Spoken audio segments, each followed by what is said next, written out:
Muy buenas tardes a cada uno de ustedes. Bienvenidos nuevamente a nuestra clase de Conectados. Estamos aquí juntos en este horario diferido. Saludamos ahí a Horacio, puedo ver a Sandrita, a Maritza. Así que bienvenidos a esta clase. Hemos estado también disfrutando de una programación especial. Saludamos ya a la Javi también, a Armando, a la Claudita de una programación especial de Semana Santa, donde hemos hablado un poquito del Mesías, pero hoy nos juntamos un poquito antes para continuar con esa programación. Hoy queremos hablar un poco de la traición de Jesucristo, qué es lo que ocurre en torno a los líderes políticos, a sus propios discípulos y también lo que se vivió en la última semana de la vida del Maestro. Así que estamos contentos de poder encontrarnos nuevamente aquí, nuevamente poder dialogar, conversar y estudiar esto tan importante como son las profecías. Así que los voy a invitar ahí donde ustedes están a que podamos inclinar nuestra cabeza o cerrar los ojos para orar y pedir que Dios nos guíe en el estudio del día de hoy. ¿Oramos? Querido Padre y Señor, en este momento te damos gracias. Gracias porque tú eres un Dios bueno con nosotros. Gracias porque tú permites, Señor, la revelación del Apocalipsis. Hoy queremos ver a través de la Biblia, a través de las profecías, qué hay detrás de todo esto, Señor. Te pedimos que tú nos guíes, que tú nos acompañes, que tú nos ayudes a poder hoy dilucidar muchas de las interrogantes que pueden estar en estas iglesias. Te pedimos que tú nos acompañes y que te quedes con nosotros. Oramos y agradecemos todo esto en el nombre de Jesús. Amén. Muy bien. Ahí veo algunos con lápiz y papel, como la Javi, muy bien, con un lapicito, anotando, atenta. Puedo ver al Feña también. Excelente. Hoy vamos a seguir con este estudio que hemos ido desarrollando de las iglesias. Habían quedado algunas iglesias pendientes. Es por eso que hoy necesitamos también desarrollar otras, ¿ok? Poder desarrollar otras, poder ver algunos detalles importantes. Y hoy vamos a estudiar las últimas iglesias que nos quedaban. Hoy nuestra clase va a terminar un poquito de las 8:30 porque después todos nos lanzamos ahí a la plataforma de YouTube o Instagram donde ustedes pueden sentirse mejor, sentirse más cómodos y recordar que ya vimos 4 de estas iglesias, ¿ok? ¿Recordarán ustedes cuáles son las iglesias que ya vimos? ¿Cuáles son las iglesias que ya pasaron en la revisión o compartimos pantalla de inmediato y hacemos ahí el resumen entre todos? Efeso, Pérgamo, Esmirna y Tiatira. Ok, ok. Mira, vamos a ir ya de inmediato para poder avanzar con la clase del día de hoy. 7 destinos, parte 2, y hoy nos focalizamos en la segunda parte de Apocalipsis. Ya nos vamos al capítulo 3 de Apocalipsis, y del capítulo 3 nosotros vamos a poder desprender las otras iglesias, ¿ok? Así que vamos a ordenarnos aquí con la pantallita para que podamos ver lo que vamos a estudiar el día de hoy. La primera ubicación que nosotros tenemos que tener en claro es Patmos, ¿ok? Patmos. ¿Se recuerdan que era Patmos, verdad? Patmos es aquella isla, una isla cárcel, donde se está trabajando de manera forzosa con muchos de los prisioneros que ahí están, enemigos del Imperio Romano. Por lo tanto, Juan es uno de los que está ahí. Y si ustedes se fijan, en este esquema están las 7 iglesias de Apocalipsis en un orden específico. Y miren qué interesante, que el orden que aquí ustedes van a ver y es el mismo que está en la Biblia. El orden del envío de las cartas está en función a la ubicación geográfica de distribución de la carta. Parte la carta en Éfeso, después se va a Esmirna, después se va a Pérgamo, después se va a Tiatira, después se va a Sardis, después se va a Filadelfia y termina en la Odisea. Aquí no es al azar el orden de las iglesias en Asia Menor. No es al azar. Tampoco es al azar que la primera sea Éfeso, que la segunda sea Esmirna y así sucesivamente hasta la última isla. perdón, hasta la última iglesia, partiendo desde esta isla. Así que ahí ustedes tienen un panorama general de las 7 iglesias. Saludamos a la Nico también que se conectó, bienvenida. Las 7 iglesias en este marco general, en este mapita geográfico, y las fechas. Hablamos ahí de que la isla de Éfeso, ay, me da por la iglesia de Éfeso es desde el año 31 hasta el año 100, ¿ok? Desde la muerte de Jesucristo, y va a avanzar hasta el año 100. Vamos a tener la iglesia de Esmirna desde el año 100 al 313. Luego vamos a tener la iglesia de Pérgamo del 313 al 538, Tiatira del 538 a 1517, y hoy nos queda Sardis, Filadelfia y la Odisea. Todos estos periodos históricos, acuérdense que están relacionados con la doble manera de interpretar Apocalipsis desde el método histórico continuo gramatical.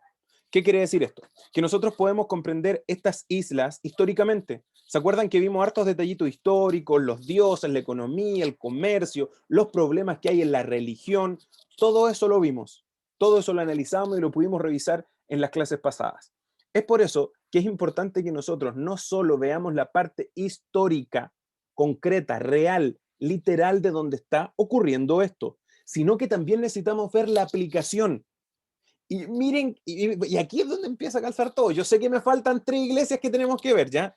Pero miren, el orden de las iglesias, el orden de las características, calza literalmente con el orden de la historia de la iglesia cristiana en el mundo. Si yo pongo las características de Tiatira antes de las características de Éfeso, no calza la línea temporal de la historia de la iglesia cristiana. Si yo pongo la iglesia de la Odisea, la última iglesia, al principio, tampoco calza. Por lo tanto, aquí hay una lógica temporal y esto es uno de los elementos que a nosotros nos confirma que la orden de la línea histórica, literal, el orden en el cual se envían las cartas, que llegan a la iglesia concreta en ese tiempo, en el tiempo de Juan, tienen un orden lógico, matemático, geográfico, que nos ayuda a encontrar el orden también de la historia. Entonces, si usted me pregunta, oye Abraham, pero ¿de a dónde? ¿Por qué primero no se mandó a la Odisea? ¿Por qué no se mandó a Filadelfia? Oye, ¿y solo habían 7 iglesias ahí? No, no, no. Puede que haya ubicación de muchas otras iglesias, y lo sabemos. Hay presencia en Roma de cristianos, hay presencia en otros lugares de cristianos, pero estas 7 iglesias que Jesús manda a mandar la carta tienen una lógica específica. Por lo tanto, no hay nada que al azar en lo que Juan está escribiendo en el Apocalipsis por instrucción de Dios. Muy bien, nos vamos a las siguientes. Habíamos quedado ya con una pendiente y esa pendiente es Sardis. Sardis está ubicada aproximadamente 50 kilómetros del sudeste de Tiatira. Estamos avanzando en esta línea, recuerdan, en la anterior, estamos avanzando en esta línea. Ahora de Tiatira nos vamos aproximadamente estos 50 kilómetros hacia Sardis, ¿ok? Hacia la siguiente iglesia donde tiene que llegar la carta. Y aquí nosotros nos vamos a encontrar con algunos elementos interesantes.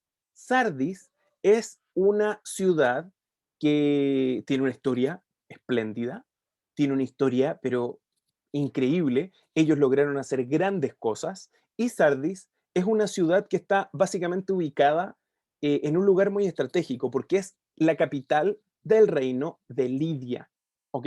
Y otro elemento muy interesante que Sardis logró ser una de las ciudades más grandes del mundo antiguo y estaba fundada por un rey que era un rey muy millonario que se llamaba Creso. ¿Ok? Ahí vamos a ver al rey Creso luego. Ustedes aquí están viendo una imagen, ¿ok? Una escultura. Tal vez esta diosa sin cabeza es difícil poder sacar quién es esta diosa. Pero esta diosa es la diosa Cibeles. Y en su templo ella tenía puros eunucos.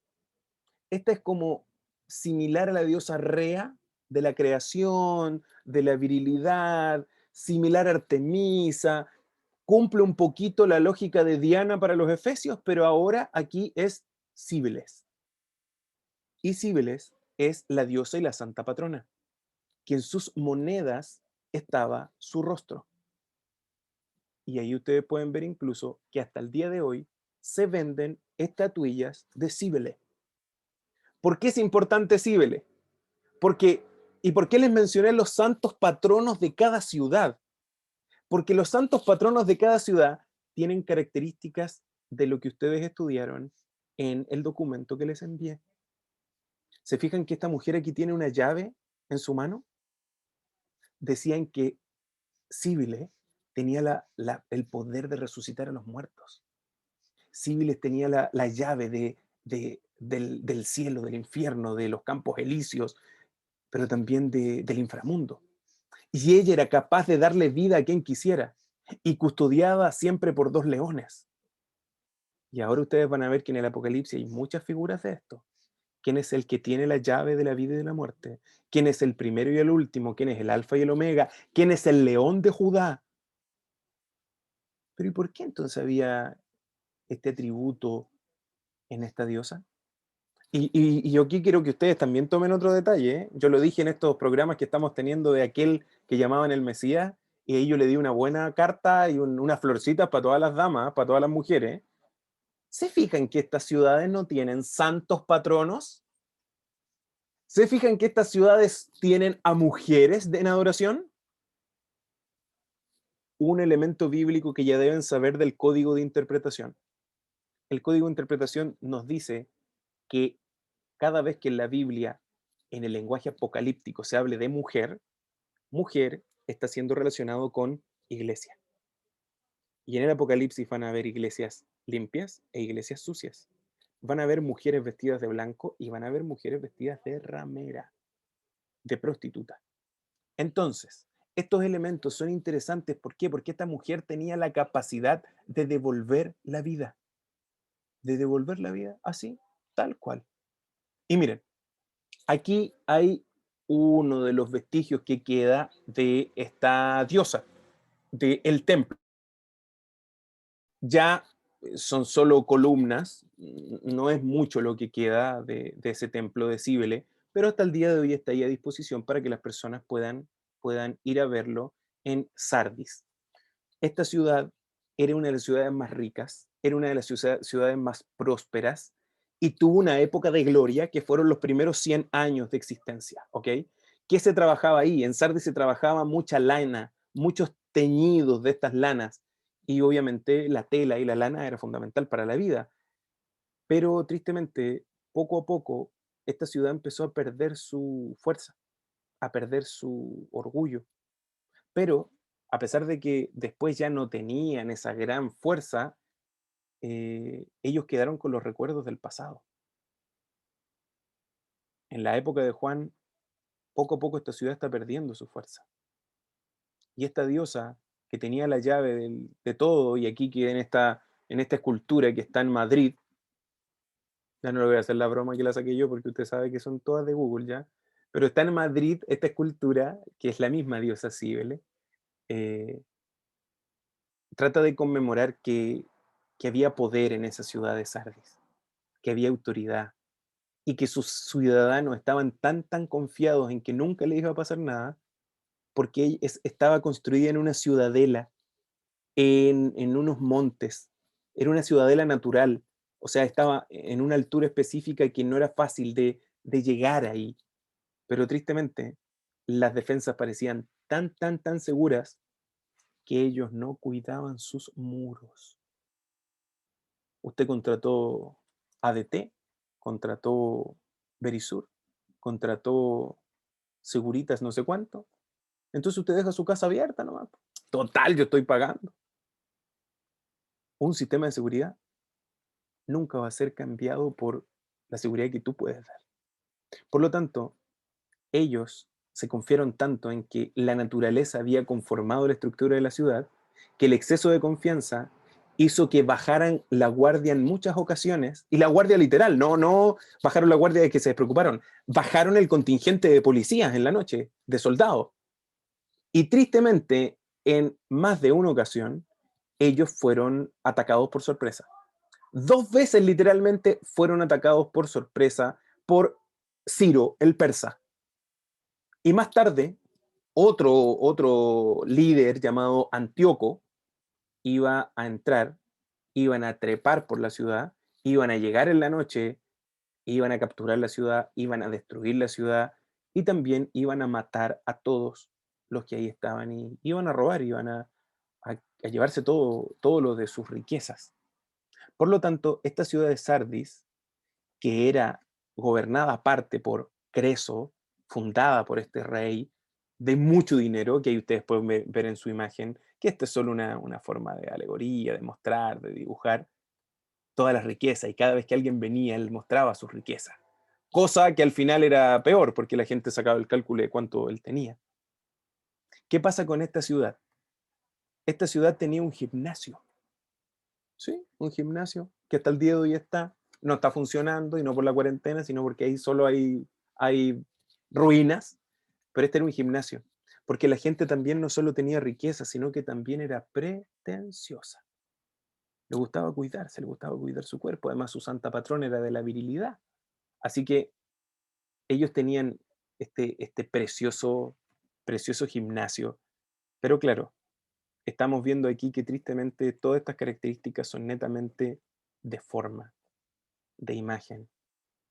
Ellos vivían de las glorias del pasado, pero en el presente, en el tiempo ya de Juan, era solo lo que en el pasado se había vivido. Este señor que ustedes ven aquí en pantalla, William Mitchell Ramsay, que es un arqueólogo no creyente. Bueno, después se hizo creyente, pero cuando partió con su estudio no era creyente, no era creyente. Y estudiando arqueología, se hace especialista de la arqueología del Nuevo Testamento. Y se hizo tan estudioso del Nuevo Testamento, e investigó tanta arqueología, que terminó siendo creyente en base a todo lo que estudió. Él decía abiertamente, ninguna ciudad de Asia en ese tiempo mostraba un contraste tan deprimente entre el esplendor del pasado y la decadencia actual como Sardis. ¿Qué pasaba con esta ciudad? Solo vivía de lo que fue. Pero en ese tiempo no era nada. Mire, este es el mensaje bíblico que vamos a encontrar en la carta. La carta decía lo siguiente: escribe al ángel de la iglesia que está en Sardis, el que tiene los 7 espíritus de Dios y las 7 estrellas, dice esto. Si usted estudió su documento, se va a dar cuenta que el que tiene las 7 estrellas es Jesucristo, y el que tiene los 7 espíritus de Dios es Jesús, ¿ok? Y dice así: yo conozco tus obras, que tienes nombre de que vives y estás muerto. Sé vigilante y afirma las otras cosas que están para morir, porque no he hallado tus obras perfectas delante de Dios. Acuérdate pues de lo que has recibido y oído y guardado, y arrepiéntete, pues si no velas, vendré sobre ti como ladrón y no sabrás a qué hora vendré sobre ti. Pero tienes unas pocas personas en Sardis que no han manchado sus vestiduras y andarán conmigo en vestiduras blancas, porque son dignas. El que venciere será vestido de las vestiduras blancas, y no borraré su nombre del libro de la vida, y confesaré su nombre delante de mi Padre y delante de sus ángeles. El que tiene oído, oiga lo que el Espíritu dice a las iglesias. ¿Se fijan que Sardis, en sus características históricas, calza totalmente con el mensaje? Las características de la ciudad las tienen los cristianos de esa ciudad. Hay unos pocos que se mantienen firmes y que no van a claudicar a la causa, pero hay otros que están dormidos. Hay otros que parecen que están vivos, pero están muertos. Viven solo de la gloria del pasado. Viven de lo que fueron, pero Dios los conoce y sabe las obras que ellos tienen. Saben cómo es esta iglesia. Y tristemente se durmieron. No siguieron velando, dice. Y fue así.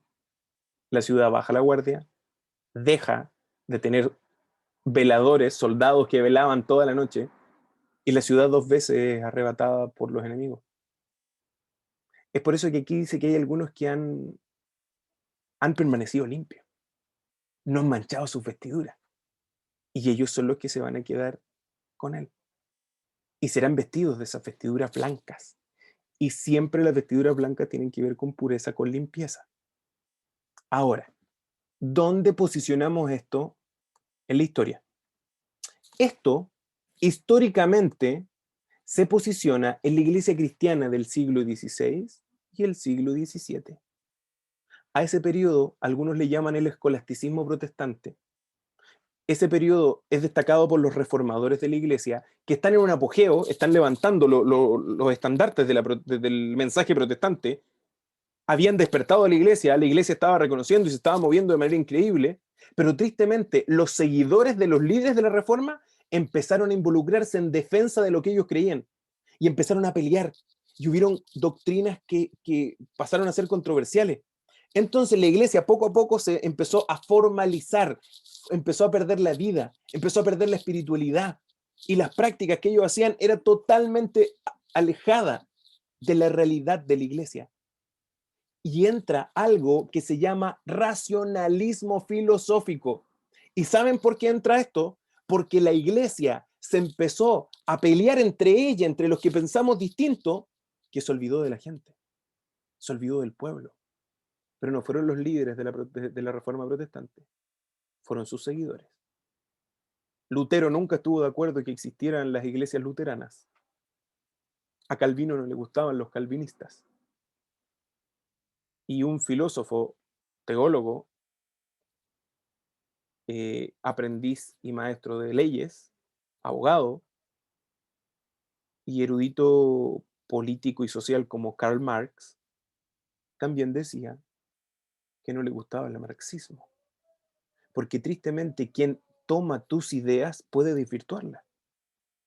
Los seguidores y los, no quiero decir los ayudantes, pero sí eran los colaboradores de los grandes líderes de la Reforma Protestante, empezaron a perder el foco, se empezaron a olvidar de la gente, se empezaron a preocupar de ellos mismos.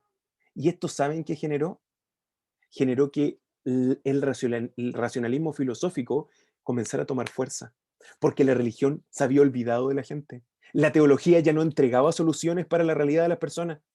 Entonces entra la idea del secularismo, que le gana al cristianismo, el evangelio, la palabra de Dios se van desvaneciendo de a poco, porque la teología ahora es solo para discutirla, es solo para llevarla a una esfera diferente, académica, y no para alcanzar a las personas con salvación. Y es por eso que la iglesia parecía estar muy viva, porque estaban discutiendo y estaban creciendo en el conocimiento, en la verdad. Pero a la larga, la iglesia estaba muerta. Era solo apariencias. Y fíjense, ¿se acuerdan que Tiatira disfrutaba de los goces del pasado?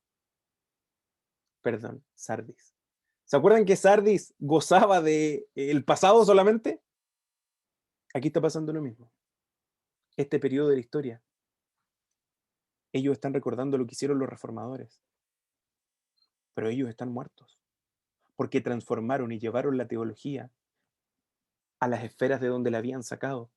Y si usted vio alguna película por ahí que le dice, te has transformado en aquello que prometiste destruir. No voy a decir ni la película, ni quién lo dice, ni a quién se lo dice, ¿ya? Pero eso pasó en ese periodo. Se transformaron en aquello que juraron destruir. Tú prometiste que no ibas a hacer esto y mira, terminaste matando a tu maestro, querías matar a tu maestro. Ya no voy a dar más pistas de la película, ya, pero es muy buena. Y tiene una saga súper larga y ayuda a entender muchas de estas cosas. Pero miren, esta iglesia, tristemente, al vivir de las glorias del pasado, la teología que había bajado al pueblo, porque acusaban que la iglesia católica romana la mantenía en las grandes curias y en las grandes esferas, terminó llevando la teología ahora a las escuelas protestantes. Se olvidaron de los pobres, de los quebrantados de corazón. Se olvidaron de ellos. Parece una iglesia viva, pero está totalmente muerta. Y bueno, algunos están dando pistas por el chat de la frase que yo ocupé, pero ya, vamos a avanzar, vamos a avanzar. Filadelfia. Filadelfia. Filadelfia literalmente significa amor fraternal. ¿Ok? Esta es la más joven de las ciudades, es la más nuevita, ubicado en una meseta volcánica, y gracias a esa meseta volcánica la ciudad podía ser fuerte por su geografía. Como siempre ahí ¿Puse mapita o no? Ah, no les puse mapita. Les debo el mapita ya, pero ustedes ya saben dónde está. Es la penúltima en el caminito donde tenemos que llevar. Y a ver, miren, si nosotros nos vamos al otro mapa, perdónenme porque les debo el mapa ya. Vamos a ver si en el otro mapa... No, en el otro mapa no alcanza a mostrarse. Ya, pero se las debo, ya, se las debo. Entonces, ¿qué pasa con esta otra iglesia? La iglesia de Filadelfia es una iglesia que tiene este nombre de amor fraternal. ¿Y por qué? Porque a pesar de ser la ciudad más joven y por ser una ciudad que está sentada en este lugar, también pasa a ser una ciudad fortaleza. Es fundada por el rey de Pérgamo, Átalo II, o Atalo, suena mejor Atalo porque Átalo suena como el verbo de atar. No sé dónde estará la tilde de este rey ya, pero se llama así, Atalo II, y él amaba tanto a su hermano, Atalo II, el más pálido aquí de la foto, ¿ya? El más pálido es Atalo, y el que tiene colorcito más verde es Eumenes II, ¿ya? Átalo, o Atalo, ya, vamos a dejarlo en Atalo, ¿ya? Atalo II amaba tanto a su hermano Éufames, que en nombre de su hermano Éufames, él quiso ponerle a la ciudad Filadelfia, ¿ok? Y se le puso este nombre porque él amaba mucho a su hermano. Y Filadelfia significa amor fraternal. Esta es una ciudad imperial fundamental. ¿Por qué? Porque es una ciudad que funciona como correo del imperio, ¿ok? El imperio romano tiene esta ciudad ahí puesta de manera estratégica porque es la ruta imperial de comunicación para muchos otros lugares. Y desde sus comienzos, Filadelfia tiene la intención de servir como una ciudad estratégicamente posicionada para llevar a otras partes la lengua, la cultura y las ideas, ¿ok? Por lo tanto, es una ciudad que va a invadir de manera cultural. Y yo esto en alguna ocasión también se lo he dicho. ¿Usted dónde ve que hay invasión cultural hoy, por ejemplo? ¿Qué imperio nos invade fuertemente?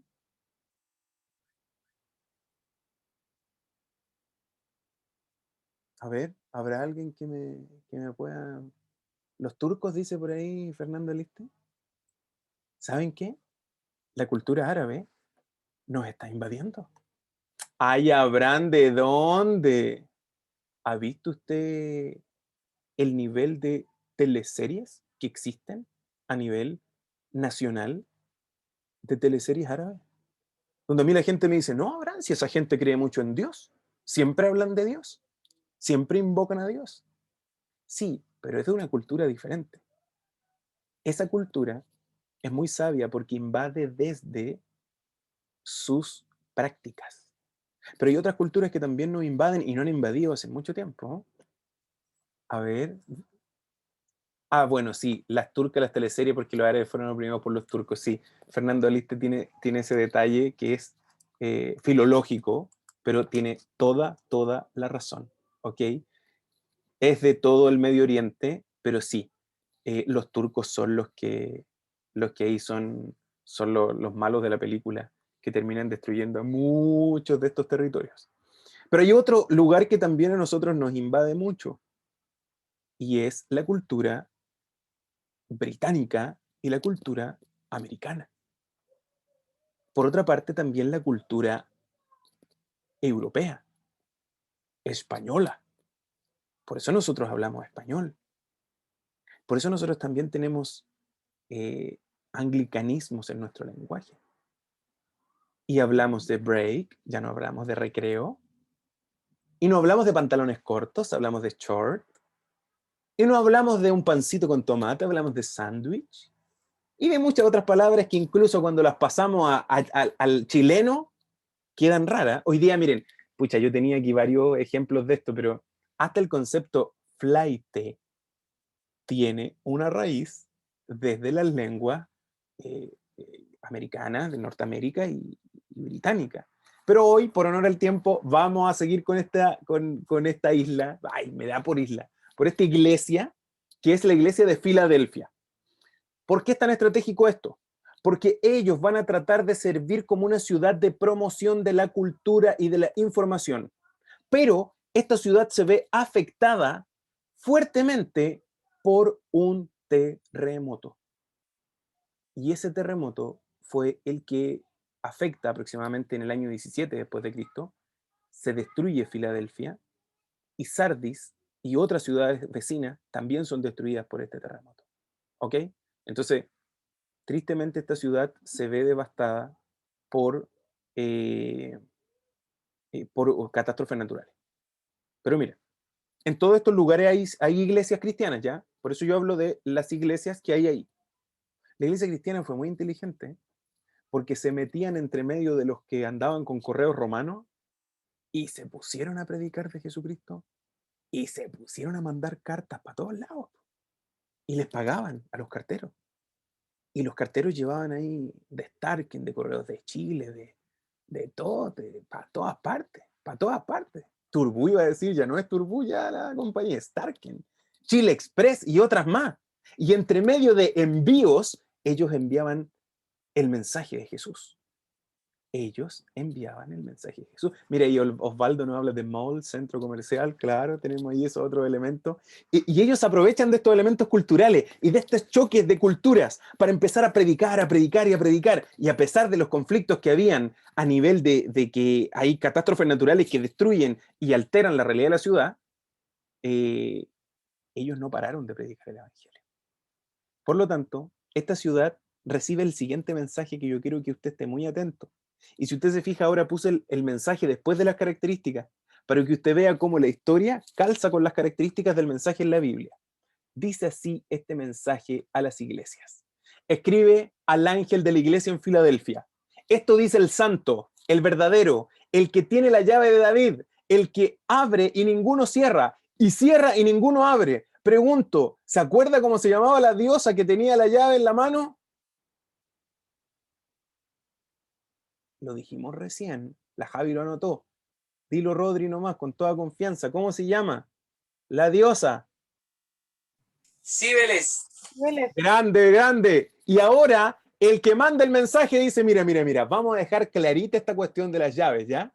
Porque si ustedes andan con esta idea de la diosa, yo les voy a decir una cosa, el que manda la carta es el que tiene la llave. Yo soy el único que tiene la llave. Yo soy el único que tiene la llave porque yo abro y ninguno cierra. Y cierra y ninguno abre. Por lo tanto, ustedes me pescan esa monita de yeso que tienen por ahí y me la guardan, porque el que tiene el acceso a la llave de todo soy yo. ¿Se fijan que aquí los mensajes son directos ataques a las divinidades que ahí existían? Entonces, cuando yo me encuentro con esta diosa, que hoy día perdí la mitad, bueno, no perdí, es una inversión.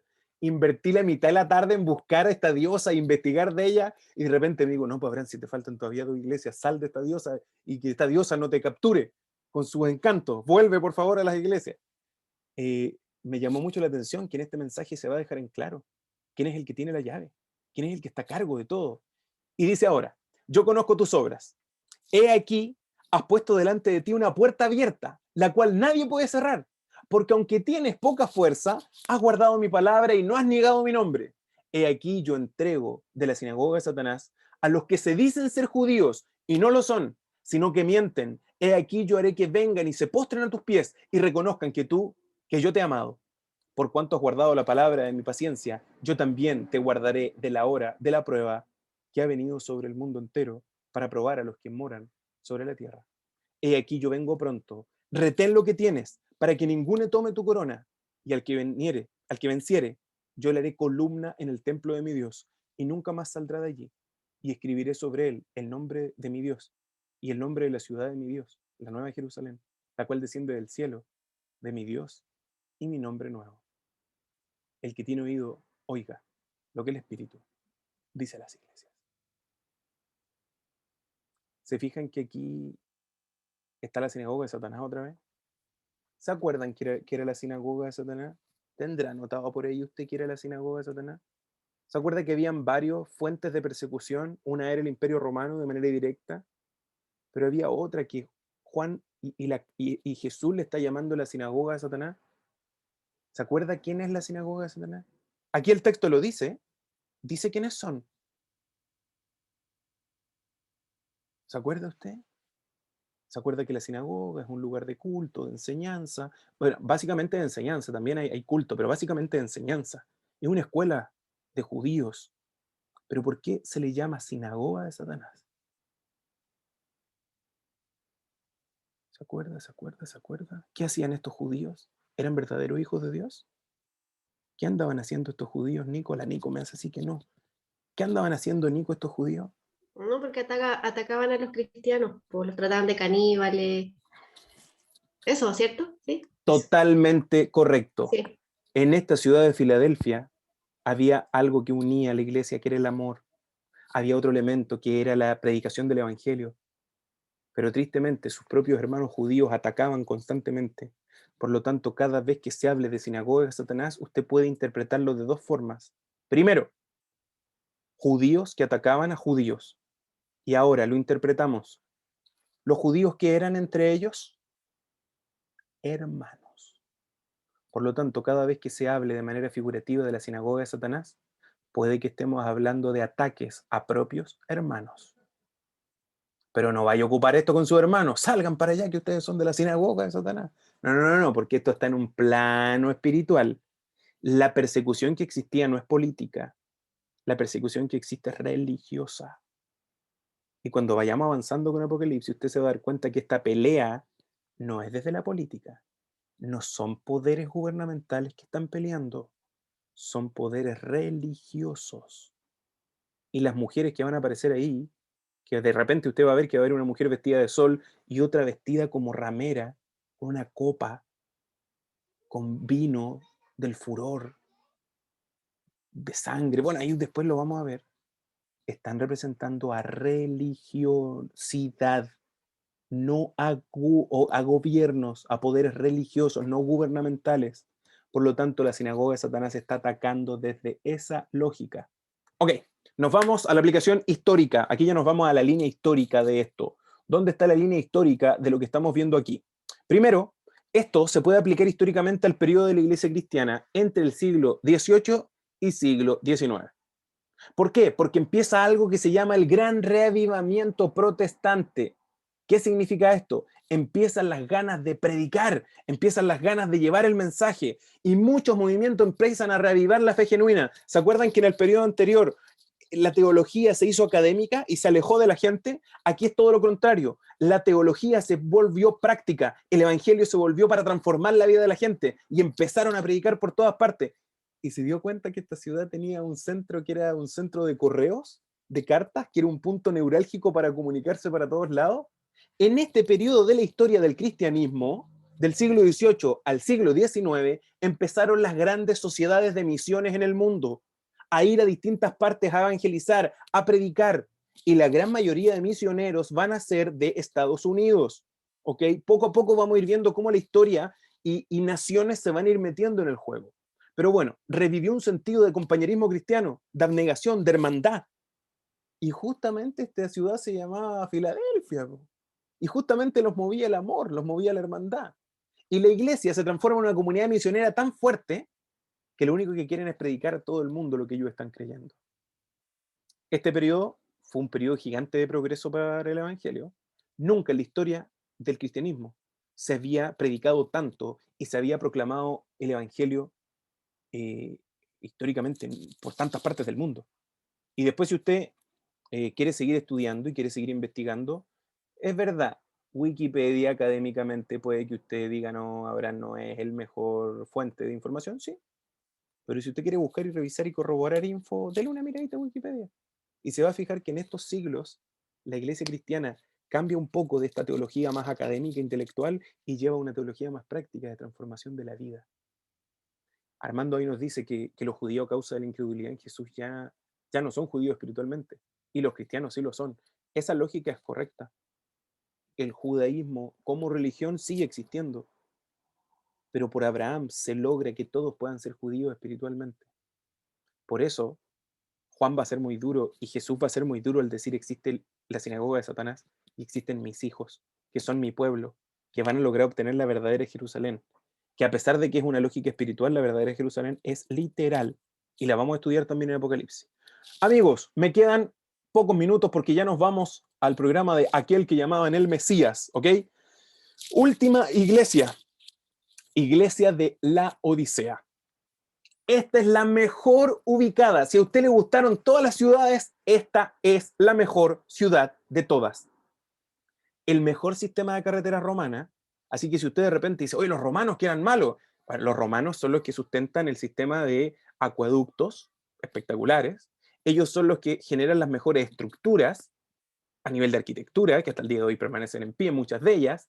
Ellos son los promotores de las carreteras, con estos adoquines, como se llaman, o de estos piedras grandes, y que de paréntesis, pucha, yo y mi dispersión. ¿Usted sabe dónde viene la palabra la pega? Voy a la pega, se la expliqué esa, ¿cierto? De la pega.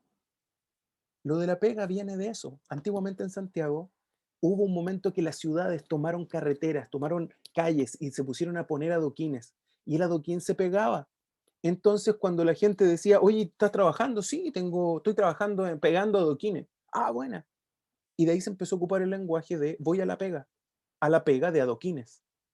Fíjense, los romanos son los que inician con este proceso de poner piedras en las calles. Y eso, usted dirá, pero ¿para qué? No me quiero alargar ya, pero se la tengo que contar. No desgastaba los neumáticos de los caballos, porque las patitas, las pezuñas de los caballos no se gastaban tan rápido. ¿Ok? No se llenaban de infecciones, las calles eran más limpias, no se hacía barro y el agua corría, se evitaba que anduvieran muchos bichos, insectos, ratas y otros alimañas. Por lo tanto, también facilitaba el camino porque las ruedas de los carruajes no se gastaban, las que eran de madera se gastaban menos, y después se le empieza a poner metal, hierro, y podían moverse fácilmente por esos caminos. Apresuraba el mensaje, apresuraba la comunicación, apresuraba el comercio. Por lo tanto, esta ciudad se transforma en un centro comercial y financiero del mundo antiguo. La Odisea, una ciudad de mucho recurso, una ciudad muy adinerada y una de las ciudades más importantes en este contexto que estamos viendo hoy con las iglesias de Apocalipsis.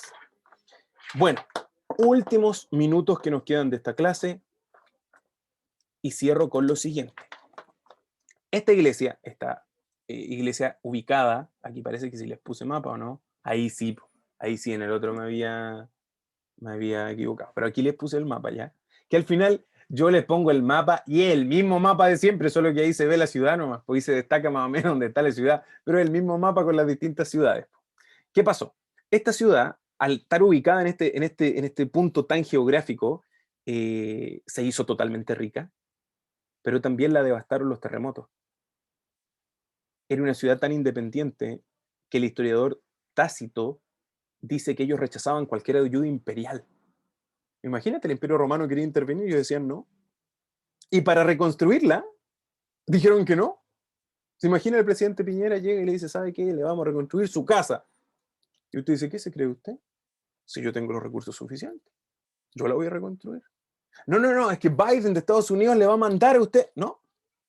La Odisea era tan independiente que le dijo al Imperio Romano, no vamos a aceptar su ayuda. Y esto es histórico. Tácito, en uno de sus libros que se llama Anales, donde ellos tienen todo el registro de la historia, Anales de la historia, ellos rechazaron la ayuda. Ellos iban a ser capaces de reconstruir la ciudad después del terremoto. Ellos vendían la mejor lana negra. Si usted quería un echarpe de lana, ellos tenían el mejor echarpe de lana negra. Si usted quería verse más estilizada, ellos vendían los mejores vestidos de telas negras. Y amigos, amigas, las telas moradas, las telas azules, las telas negras no eran fáciles de teñir, pero ellos trabajaban con lana de ovejas negras. Y los grandes reyes, monarcas, tenían solo estos colores. Así que ellos se transforman en una ciudad muy fuerte. Además se dice, esto es el cagüey nomás, en la farándula de la ciudad, que no sé qué le hacían a las telas que brillaban, eran brillantes. Entonces tenían procesos como secretos para lograr esto. Entonces, el mundo antiguo también las admiraba porque tenían un centro médico increíble. Y ellos tenían una trayectoria y un renombre tan grande porque ellos tenían tratamientos para enfermedades del ojo. Mira lo que yo le estoy contando. Ellos vendían algo que se llamaba colirio, que era hecho de polvo, que se mezclaba, era un polvo de frigio, que era un elemento, se mezclaba con aceite y limpiaba el ojo. Claro, ahora uno dice, ¿para qué va a servir esa cuestión hoy, po? Clarimir, ¿para qué? Porque claro, las calles, la tierra, las infecciones, y si tú querías tener una buena vista, tú ibas donde los médicos de la Odisea y los médicos de la Odisea te podían sanar. Por lo tanto, prosperidad, éxito comercial, financiero, industrial, llevaron a esta ciudad un orgullo tan grande que al final, espiritualmente, ellos se sintieron una iglesia rica. Rápidamente elementos, porque ya no me queda tiempo, y algunos de los vestigios arqueológicos, no podemos ahora dar más detalles de eso, me voy directamente al texto ya, porque si no los chiquillos me van a matar en el otro programa. Mensaje a la Odisea, y los quiero ver ahí después ya, quiero que estén comentando y haciendo preguntas. Mensaje a la Odisea, y aquí terminamos con la última iglesia. Dice Jesucristo, escribe al ángel de la iglesia en la Odisea. He aquí el amén, el verdadero, eso significa amén, ¿se acuerda? El testigo fiel y verdadero, el principio de la creación de Dios dice esto, yo conozco tus obras, que no eres frío ni caliente, ojalá fueses frío o caliente, por cuanto tú eres tibio, no eres frío ni caliente, te vomitaré de mi boca, porque tú dices, yo soy rico, me he enriquecido y de ninguna cosa tengo necesidad, y no sabes que tú eres un desventurado, eres un miserable, eres un pobre, eres un ciego, eres un desnudo.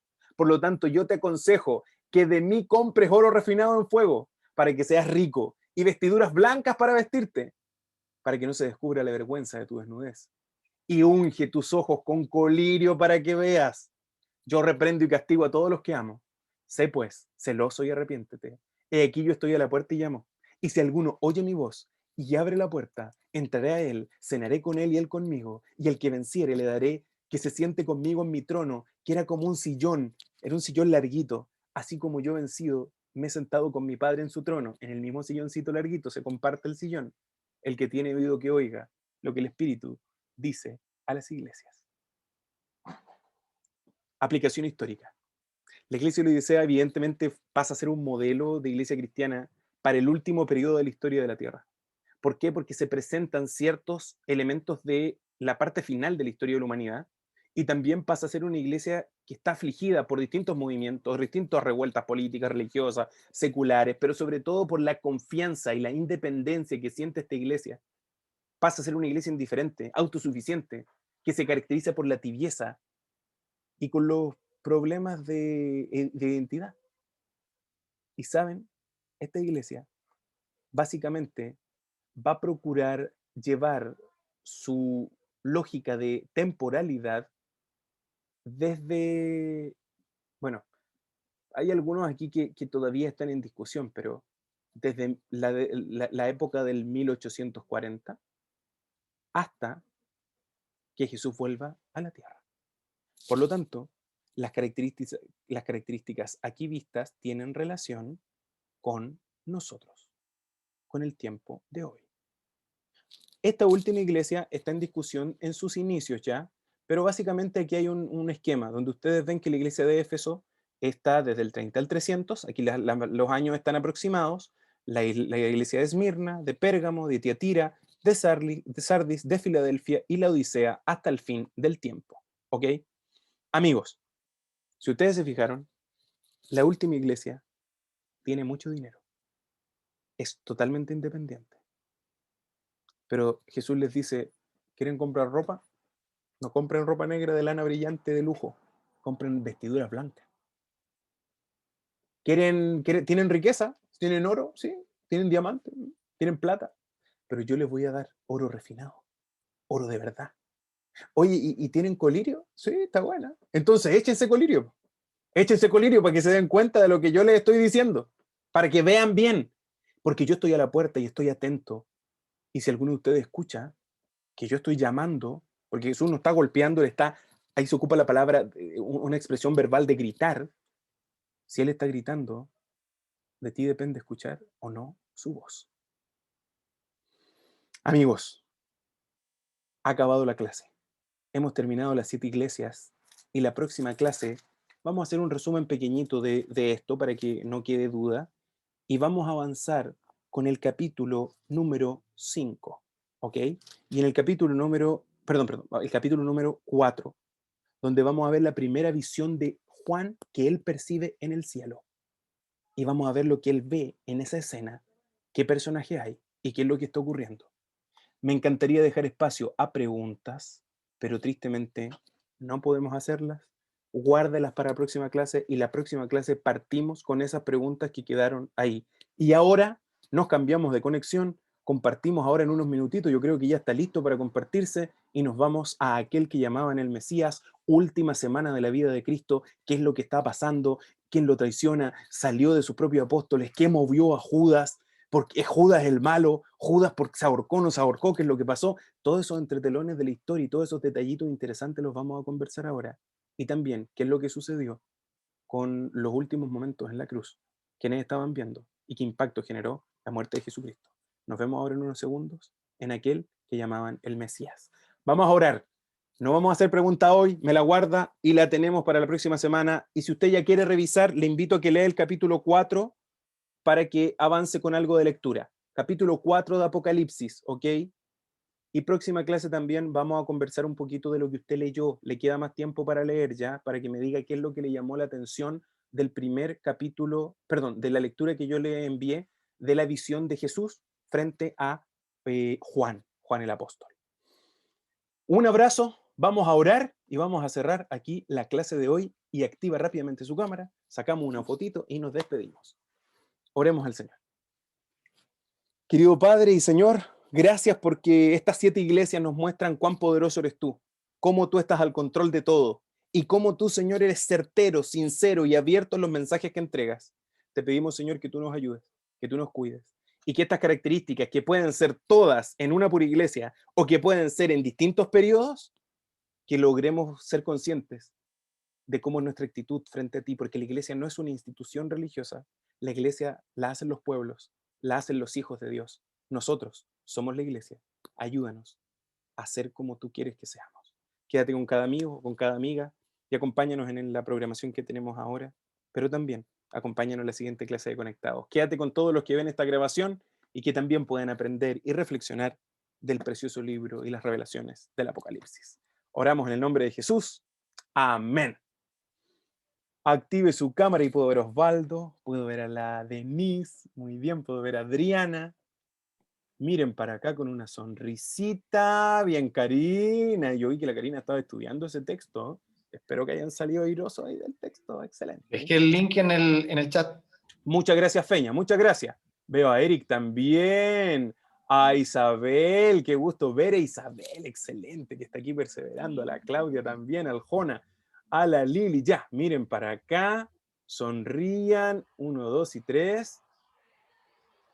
Voy a ver si me queda alguien por ahí. Y estamos, sonrío otra vez, 1, 2 y 3. Excelente. Horacio, un abrazo, Sandrita, Jona, el Rodri, la Lore, el Rodri, la Javi, la Nico, la Armando, la Maritza, Osvaldo, Lili. A todos un saludo, un abracito, a Richard también, a Elsie, yo creo que la Elsie está ahí con la familia, al Aldo, a la Coca, a todos los que están aquí en esta conexión, un abrazo muy fuerte, que el Señor nos bendiga, y ahí está el link, cópienlo, que ya nos vamos para allá, nos están esperando. Un abrazo, bendiciones.